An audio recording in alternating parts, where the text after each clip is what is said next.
In the heart of a quiet village called Greenwood, where red sand lined the paths and tall palm trees swayed under the hot sun, lived a poor orphan girl named Mary. She was no older than 16, with tired eyes far older than her years. She had lost both her parents to a strange sickness that swept through the village one rainy season, leaving her in the hands of her distant uncle, Mr. Victor. Victor was a man of bitter ambition. He had no love for the girl, seeing her only as another mouth to feed. He forced Mary to fetch water, clean his house, and farm his land while his own daughters sat at home painting their nails and gossiping. Mary never complained. She smiled through her tears, humming softly as she walked. The villagers pitied her, but no one dared confront Victor. He was too respected, too feared. One afternoon, while Mary was in the bush gathering firewood, a stranger approached the village. He drove a shiny SUV and wore dark sunglasses. His name was Mr. Benson, a so-called businessman who claimed to help families by taking young girls to the city for work and education. Victor's ears perked up when he heard that Benson paid handsomely for each girl he adopted.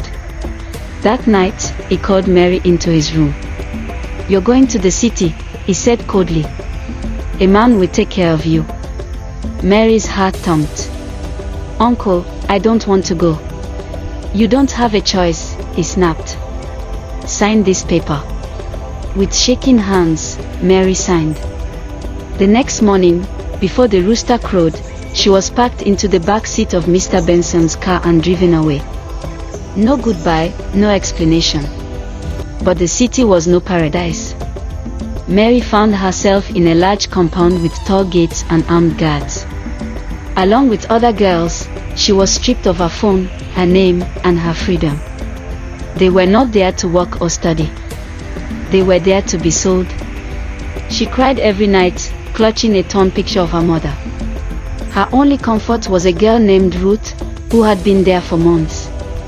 Together, they planned to escape, but one day, Ruth vanished. No explanation. Mary was next.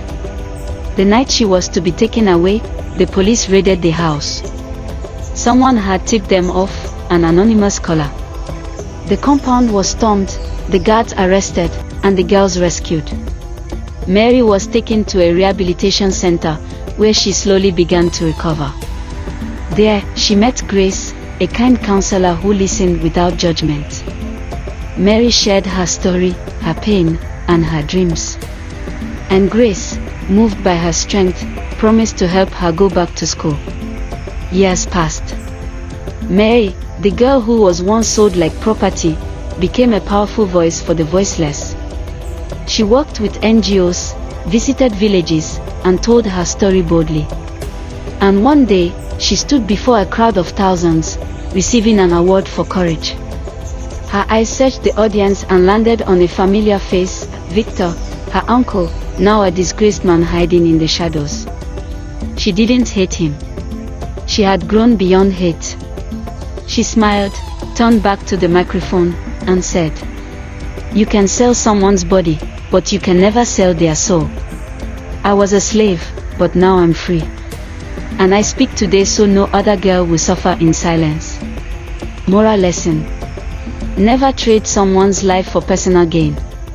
Evil may win for a moment, but truth and justice will always rise in the end.